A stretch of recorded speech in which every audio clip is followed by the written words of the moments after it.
दोस्तों, champions trophy team selection को लेकर बड़ी खबर सामने आई है और यह खबर बताती है कि अब इंग्लैंड के खिलाफ जो ओडीआई सीरीज होगी उसे आप प्रैक्टिस सीरीज मान सकते हैं।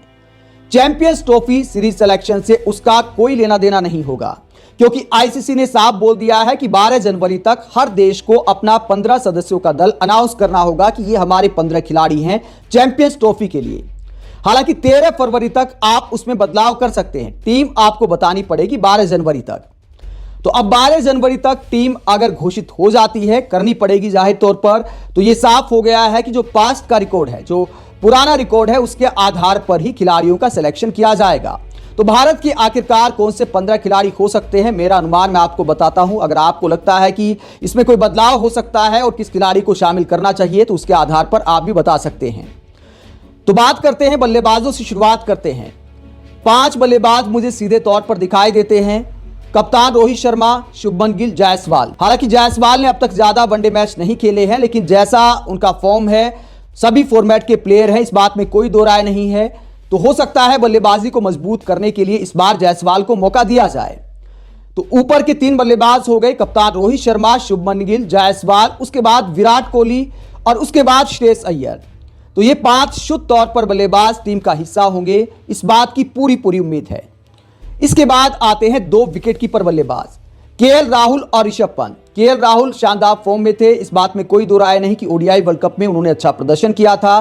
तो ओडीआई का उनका रिकॉर्ड अच्छा है और ऑस्ट्रेलिया में जो बल्लेबाजी का बुरा हाल हुआ उसमें आप केएल राहुल को ठीक ठाक नंबर दे सकते हैं। बहुत अच्छा तो नहीं खेल पाए, शुरुआत के मैचों में कुछ अच्छा किया था तो ठीक ठाक वाहवाही बटोर गए थे। आखिर में आते आते उनकी फॉर्म का भी बंटाधार हो गया, लेकिन टीम से निकाला जाएगा इस बात की उम्मीद नहीं है।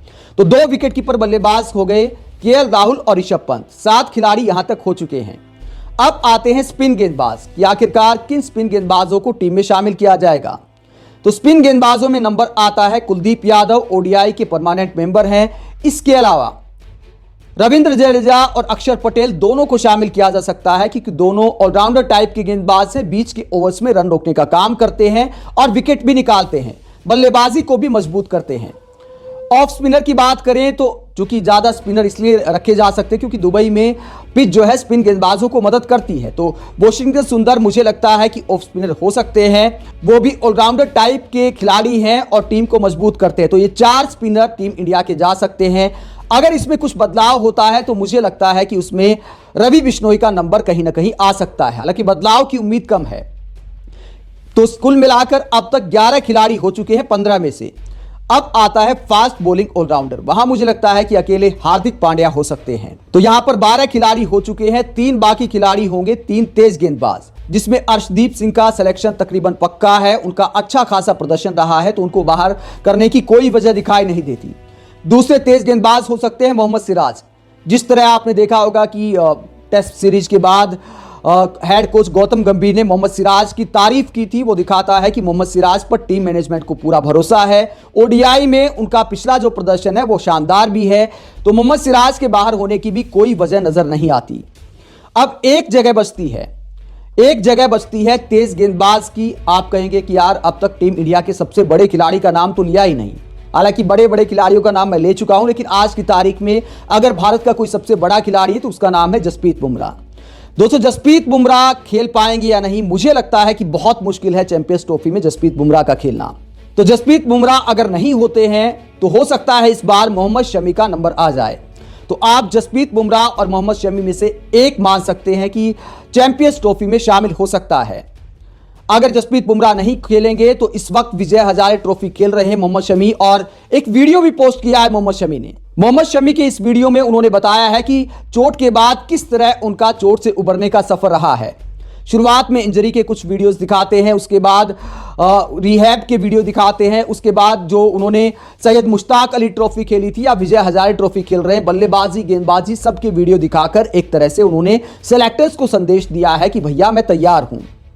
अब सेलेक्टर्स कितना भरोसा करते हैं, रोहित शर्मा कितना भरोसा करते हैं, गंभीर कितना भरोसा करते हैं, वो अलग बात है। क्योंकि रोहित शर्मा साफ बोल चुके हैं कि जब हम 200% कंफर्म हो जाएंगे तभी मोहम्मद शमी को टीम में शामिल कर सकते हैं। हालांकि ओडीआई और टेस्ट मैचों का अंतर बहुत होता है। टेस्ट मैच 5 दिन का होता है, बीच में कोई गेंदबाज को इंजरी हो जाए तो बड़ा मुश्किल हो जाता है। जहां तक ओडीआई की बात है, अभी विजय हजारे ट्रॉफी खेल रहे हैं मोहम्मद शमी, तो मैच से पहले पता होता है कि गेंदबाज की फिटनेस कैसी है, 10 ओवर फेंकने होते हैं, एक दिन का मामला होता है, तो कोई बहुत किस्मत खराब ना हो तो इंजरी की संभावना कम ही होती है, तो वहां रिस्क लिया जा सकता है। ऐसे में जसप्रीत बुमराह नहीं होते हैं तो यहां पर मोहम्मद शमी की जगह बनती है। अगर दोनों नहीं होते हैं तो फिर क्या हो सकता है? फिर सेलेक्टर्स के पास एक ऑप्शन और हो सकता है कि 2 फास्ट बॉलिंग ऑलराउंडर टीम में शामिल किए जाएं।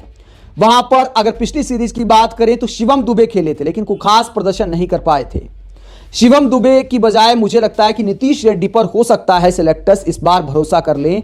अगर ऑलराउंडर की तरफ जाना है, मोहम्मद शमी और जसप्रीत बुमराह दोनों नहीं खेलते हैं तो फिर वहां पर नीतीश रेड्डी का नंबर आ सकता है। पिछली सीरीज में रियान पराग भी थे लेकिन कोई खास इंपैक्ट बल्लेबाजी में वो नहीं छोड़ पाए। हालांकि स्पिन ट्रैक थे तो कुछ मैचों में उन्होंने गेंदबाजी अच्छी की, खासकर T20 में, लेकिन बल्ले से कोई खास प्रदर्शन नहीं कर पाए। तो प्राइमरी काम जो है उनका बल्लेबाजी करना है।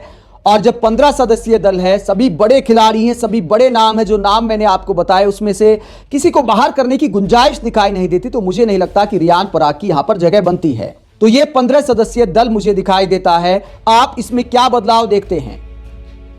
5 इसमें बल्लेबाज हैं, 2 विकेट कीपर बल्लेबाज हैं, एक फास्ट बॉलिंग ऑलराउंडर है, 4 स्पिन गेंदबाज हैं जिसमें बहुत सारे ऑलराउंडर हैं, और इसके अलावा 3 फास्ट बॉलर हो सकते हैं। फिर कहूंगा कि जसप्रीत बुमराह और मोहम्मद शामी को लेकर डाउट है। हालांकि डोमेस्टिक क्रिकेट के प्रदर्शन को देखा जाए तो कुछ बल्लेबाजों ने बहुत कमाल की बल्लेबाजी की है। खासकर करुण नायर ने बहुत कमाल किया है और एक वर्ल्ड रिकॉर्ड बनाया है। करुण नायर ने विजय हजारे ट्रॉफी में बिना आउट हुए सबसे ज्यादा रन बनाने का रिकॉर्ड बना दिया। 500 से ज्यादा रन बना दिए और 5 मैचों में बहुत सारे शतक उन्होंने मार दिए, नॉट आउट वो भी। तो एवरेज के मामले में एक रिकॉर्ड बना दिया करुण नायर ने कि बिना आउट हुए इतने रन बनाने वाले बल्लेबाज बन गए। ये वर्ल्ड रिकॉर्ड करुण नायर ने बनाया है। लेकिन क्या उनकी टीम में जगह बन पाएगी? क्योंकि टीम में कोई जगह खाली नहीं है। विराट कोहली, रोहित शर्मा को आप बाहर कर नहीं सकते। ओडीआई वर्ल्ड कप में उनका बल्ला शानदार चला था, लेकिन यह भी बात है कि वर्ल्ड कप को तो जमाना बीत गया। उसके बाद फॉर्म को लेकर सवाल उठ रहे हैं। तो क्या ऐसा कोई साहसिक कदम बीसीसीआई उठा सकती है कि विजय हजारे में तहलका मचाने वाले बल्लेबाजों को टीम में जगह मिल जाए? क्या करुण नायर की लॉटरी लग सकती है? इस बात की उम्मीद बेहद कम है, लेकिन गंभीर मुझे लगता है कि कुछ भी कर सकते हैं। अगर गंभीर क्रांतिकारी मूड में आ गए, अगर बीसीसीआई ने कोई बड़ा कदम उठा लिया तो फिर करुण नायर का नंबर आ सकता है, वरना उम्मीद ना के बराबर है। क्या बीसीसीआई ऐसा कोई कदम उठाएगा? रोहित शर्मा का आखिर में जिस तरह पीआर किया गया, मुझे नहीं लगता कि कोई बहुत बड़ा क्रांतिकारी फैसला सिलेक्टर्स लेने वाले हैं ओडीआई को लेकर। आप इस टीम को लेकर क्या सोचते हैं? जो मैंने आपको 15 चेहरे बताए, क्या इसमें कोई बदलाव हो सकता है और क्या होना चाहिए? साथ ही क्या आपको यह भी लगता है कि अगर यही चेहरे होते हैं तो क्या ये चेहरे चैंपियंस ट्रॉफी में टक्कर दे पाएंगे? क्या चैंपियंस ट्रॉफी भारत को जिता सकते हैं? कमेंट बॉक्स में अपनी राय जरूर दें। साथ ही देखते रहिए पब्लिक मीटर।